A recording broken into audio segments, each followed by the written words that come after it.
Vamos a esperar unos minutitos a que se conecten todos, por favor.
Bien, creo que estamos la mayoría.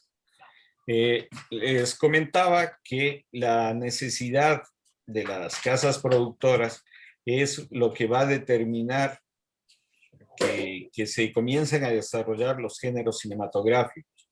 Otra cosa que hay que tomar en cuenta, que Europa está en guerra. Comienza la Segunda Guerra Mundial en 1939 y muchos directores europeos tienen refugio en Hollywood, paran en Hollywood. El mismo Charles Chaplin tiene que emigrar a Hollywood para poder continuar con su carrera profesional. Directores alemanes huyendo del nazismo, que no estaban de acuerdo, también van a parar a Hollywood. Y esto es lo que propicia que los grandes estudios se comiencen a desarrollar, porque cuentan con talento de la calidad de estos monstruos del cine en esa época. Y por eso también que el cine norteamericano tiene un gran impacto y un gran desarrollo a partir de estos años, porque cuenta con el aporte de directores europeos muy valiosos, ¿no? Y los estudios comienzan, desde ahí es que comienzan a dominar todo el mercado internacional de las Pero si producciones. ves que estoy en clases y toque rebelde. Por favor, alguien tiene el micrófono abierto, chicos, que controlen. Les decía que las casas productoras se aprovechan de esto y es que comienzan a expandirse, ¿no? A expandirse no solo en la producción, sino en el control de los mercados internacionales. De ahí es que surge esto de la necesidad de géneros. Y algo que les decía, esto de los géneros no es solo en esa época. Ahora que creemos que hay una mezcla de los subgéneros, porque hay películas de acción, de muerte, de terror, mezclan acción con terror, bueno, toda una serie de géneros. Pero el objetivo de los grandes estudios sigue siendo el mismo. Tal es así que en épocas de Navidad siguen pasándonos las películas de los Avengers o películas de Navidad, ¿no? O sea, esto del género sigue estando hasta la actualidad. ¿Y por qué? Porque sigue estando presente los grandes distribuidores o los grandes mercados, ¿no? del cine para este género.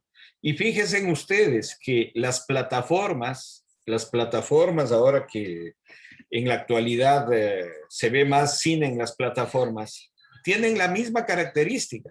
Si ustedes ven Netflix, Amazon, cualquiera de estas, Disney, la categorización que hacen de las películas es por géneros. ¿Y por qué? Porque es la forma de vender. Entonces, el género surge a partir de la necesidad comercial de las grandes de las grandes casas productoras norteamericanas. Alguien decía también con respecto a lo de la actuación, ¿no? Se comienza también los estudios a marcar lo que les decía, el Star System. Comienzan a desarrollar determinado tipo de actores que para ellos son importantes porque el actor vende, ¿no? La cara del actor vende. En esa época, las novelas policíacas, la gente las leía, y no solo las leía, sino que se hacían adaptaciones para radio. Tomen en cuenta que la radio tiene un gran desarrollo en esos años, y se hacía mucho radioteatro. ¿Y cuál es el radioteatro que se hacía? Igual, adaptaciones literarias de novelas. Una famosísima que acá en Ecuador también eh, tuvo una repercusión fue la Guerra de los Mundos, ¿no? De H.G. Wells, ¿no? Esa novela en Estados Unidos igual causó gran revuelo, y cuando replicaron acá en Ecuador, también la gente creía que venían los marcianos, y además hasta hay el incidente real que fueron a quemar la radio Quito, creo que era la que transmitía en esa época. Fue la gente indignada a quemar la radio. Entonces, hay que ubicarse, es importante ubicar siempre los contextos en los cuales se desarrollan todas estas historias, cuáles son sus influencias, ¿no? Y lo que creo que es importante, siempre tenemos que ver cuál es la repercusión actual de todo esto, ¿no? ¿Qué es lo que en la actualidad todo este desarrollo nos ha dejado o nos va dejando? ¿Alguien más quisiera comentar, quisiera participar con respecto a esto? Sí, por favor, vamos con Vladimir. Carlos, buenas noches con todos. Sí, para también hacer una pregunta. Yo pienso que la influencia literaria también ha ejercido completamente en la parte cinematográfica. Es decir, los géneros también se han estructurado en base a lo literario y lo han replicado también en el cine, ¿no? Que me parece fundamental, como decía usted.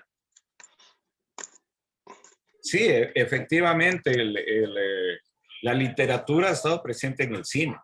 Y algo que es interesante es que en la actualidad el cine está presente en la literatura.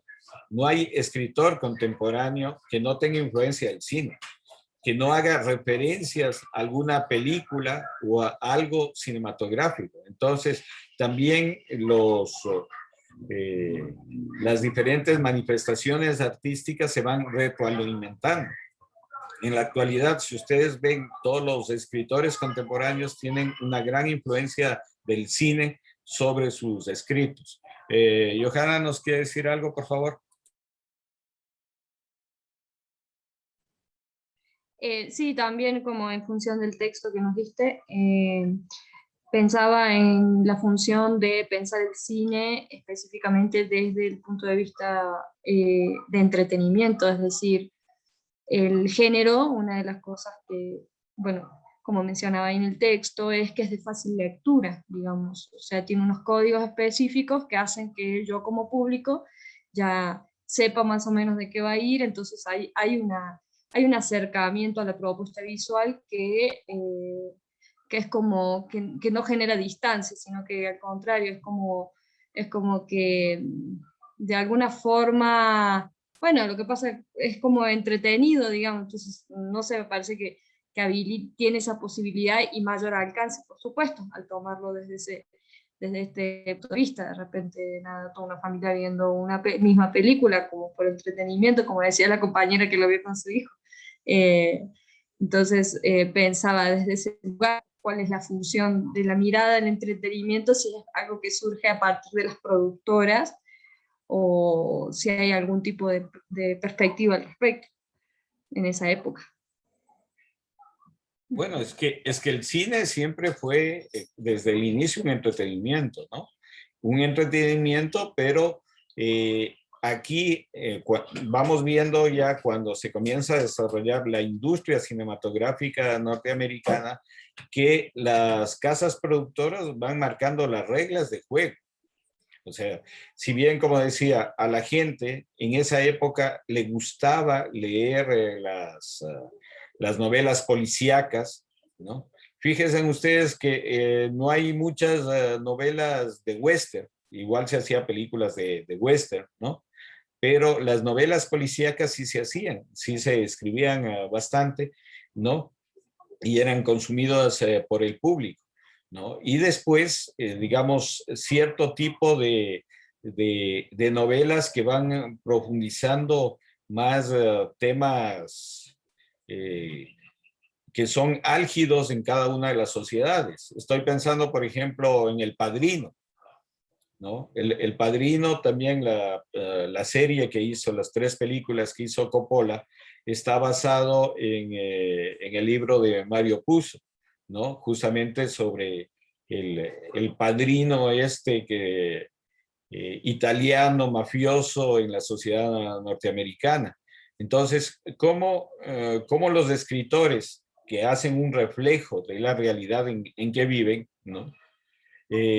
Es tomado por el cine o aprovechado por el cine para hacer sus historias. Cristian, ¿nos quiere decir algo, por favor? Sí, Carlos, gracias a todos. Verás, a mí me llama la atención bastante esto de los subgéneros y del texto que tú nos compartiste. Hay, bueno, no, la clasificación y nos daba una descripción. Aparte de la descripción, también nos indicaba acerca de los presupuestos, ¿no? Y me llamó la atención bastante la comedia, es con un poco de, se puede realizar con bajos presupuesto, porque las otras ya demandan, no sé, mayor itinerario, personajes o cosas así. Y acerca del halcón, y relacionando esto con el del halcón, eh, claro, tú ya le explicaste y ahí ya me quedó más claro que dices que fue hecho en estudio, ¿sí? Y es el manejo de personajes. Hay una escena en la que él se va con la chica y a reclamarle. Están en una sala, ¿no? Están en una sala y él solamente se da la vuelta y ya está con la chica y ya cambian de escena. Y habla con ella y ahí por ahí también hay algún enlace medio amoroso y solamente se cambia de posición y otra vez ya está en conflicto con los delincuentes.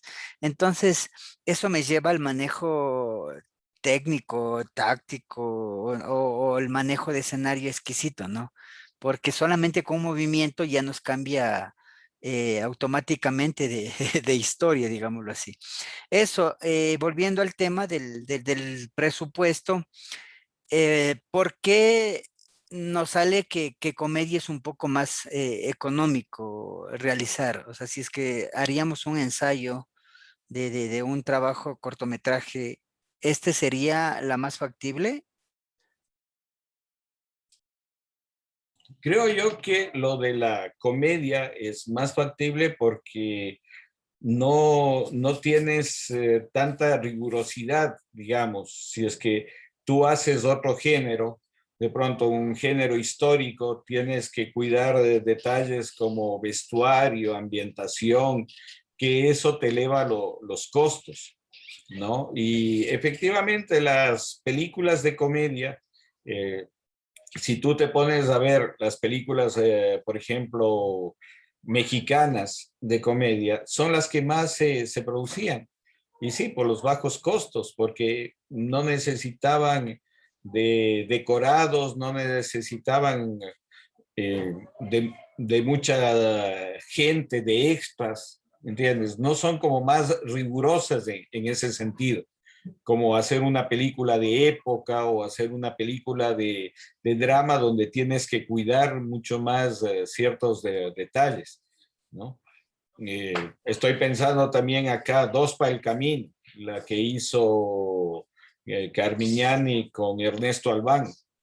Eran todos escenarios naturales, inclusive hay una luz que se ve ahí en una de las escenas, ¿no? Una luz de filmación que aparece en una de las escenas y no pasa nada, ¿me entiendes? Porque más estás interesado en el gag, en el chiste, que digamos en ese tipo de rigurosidad. De pronto, esa es la razón por la que una película de comedia es más barata, digamos, o menos costosa que una película ya de otro tipo de género. Eso también se nos basa no solamente a la estructura, digámosle, actores, escenarios, locaciones y tanta cosa que entra dentro de esto. Sino es que también por lo literario, no tenemos algo como tú dices, algo épico, algo histórico, porque ahí tenemos que estar basado ya netamente con datos históricos, datos fidedignos, ¿no? Ujú. Sí, si tú te pones a ver las películas de comedia, toda película de comedia es del actor. Chaplin, Cantinflas, eh, ¿cuál otra? Acá mismo, Ernesto Albán. O sea, el actor es el que determina en, no sé, el cine argentino también, no recuerdo bien, el que era, Franchella. sí, es el actor el que te marca la comedia. O sea, para hacer una película de comedia necesitas un buen actor de comedia. Eso es lo que te determina. En cambio, en otro tipo de género de película, sí necesitas como tener actores de reparto, ¿me entiendes? O sea, es como más riguroso. De pronto es por eso también el asunto de los costos. Eh, Wings Jacome nos quiere también decir algo, por favor. Sí, gracias Carlos, buenas tardes con todos. No, mira, simplemente regresando a esto del halcón negro, en lo personal, pues me pareció una película bastante entretenida, donde maneja muy bien el suspenso y dentro de la dramaturgia creo que está un guión muy bien estructurado, también creo yo. Ahora, como el principal referente, la verdad no estoy seguro, pero creo que lo tomaron como a las películas anteriores a estas, ¿no? Como es ¿cómo es? Cine alemán, el surrealismo alemán. Creo que tiene bastantísimo de El gabinete del doctor Caligari, porque si tú te pones a ver en toda la película, ¿no? Pues las sombras están muy bien marcadas y esa es la principal referente del gabinete del doctor Caligari. Entonces, con respecto a los simbolismos, también hay, pues, mucha simbología, al menos casi en la parte final, cuando los detectives le llevan a la chica, ¿no? Pues podemos ver una clara reja, sombra que le encierra a la chica, ¿no? Creo que nos está, pues, dando un claro mensaje con eso, ¿no? Ahora, con respecto a los subgéneros que también estaban hablando, chuta, yo creo que es la discusión bastante larga porque a veces ni siquiera se entiende, en lo personal, ni siquiera se entiende lo que es un género para poder llegar a un subgénero, ¿no? Porque, no sé, o sea, ahí quisiera un poquito que me expliques para poder entender también. Ahora, con lo que también hablabas tú haciendo referencia a esto de que Hollywood pues marcó los géneros, ¿no? Pues eso le resultó muy bien, porque si no, ¿cómo defines públicos? Porque a través de los géneros, pues tienes, ¿no? A la gente que le gusta el terror, pues bueno, va a ver solo el terror. A la gente que le gusta el thriller, va a ver solo thriller. Entonces, pues es un negocio redondo que resultó súper bien y hasta ahora pues lo siguen manejando, ¿no? Y esa es la base de cómo se han podido manejar y cómo ha podido el cine crecer como industria. Entonces sí me gustaría, la verdad, que me expliques un poquito esto de los géneros y subgéneros, que a mí en general sí me confunde un poquito esto. Eso nomás, Carlos, muchas gracias. Bien, gracias. Como estaba marcado en el texto, o sea, los géneros son claramente definidos. Y algo que tú decías de la influencia, el cine negro también tiene sus códigos y uno de los códigos está en la fotografía. La fotografía del cine negro está marcado por el claro oscuro. O sea, tiene zonas de claridad y zonas de oscuridad. Ese es el manejo de la fotografía en el cine negro. Y eso es una de sus características. Sí, que de pronto tuvieron influencia, lo que tú dices, del expresionismo alemán. Sí, puede ser, no lo había tomado en cuenta, pero sí puede ser eso. Pero ya te digo, se comenzaron como a desarrollar desde esta época los géneros, a pesar de que, por ejemplo, el western comenzó a desarrollarse como en el cine norteamericano, como naturalmente, ya que es parte de su historia, comenzó a desarrollarse este género. Y la cuestión de los subgéneros que habla la autora de ese texto es que en la actualidad no defines un género como definías antes. Por ejemplo, el halcón maltés es claramente cine negro. Bueno, una serie de películas que se hicieron en esa época. Por ejemplo, películas como Lo que el viento se llevó, es una película claramente épica porque recoge la historia de la guerra de secesión en Estados Unidos, ¿no? Por varias generaciones. Entonces, hay ese tipo de películas que están claramente marcadas por su género. Pero en la actualidad lo que se ha hecho es que, por ejemplo, mezclas películas de acción con thriller, con Dráculas o con una serie de cosas, o ciencia ficción de terror. O sea, a eso se refiere con los subgéneros. O sea, en el sentido que comienzan a mezclarse los géneros, ¿no? Y una película puede tener 3 o 4 géneros. O sea, no hay un género claramente definido. A eso se refiere con los subgéneros. A propósito de esto, quiero presentarles un trabajo de la Cinemateca Nacional, ¿no? Que es igual una recuperación que se llama El terror de la frontera. Dura unos 5 o 6 minutos, pero quisiera que lo vean y igual lo analicemos posteriormente, que tiene mucho que ver con el tema que estamos tratando.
Bueno, esa es la producción que quería enseñarles, se llama El terror de la frontera, fue realizada en 1929. No es la primera ficción ecuatoriana porque, como les había mencionado, el primer cineasta Augusto San Miguel ya comenzó a hacer cine y de ficción en 1919, 18, comenzó a hacer esas producciones. Lamentablemente no se conserva ningún material de él. Este trabajo que les acabo de enseñar es lo primero que hay dentro del cine ecuatoriano de ficción. Y es interesante que, por ejemplo, en esa época hayan cogido el género de ficción para hacer esta producción.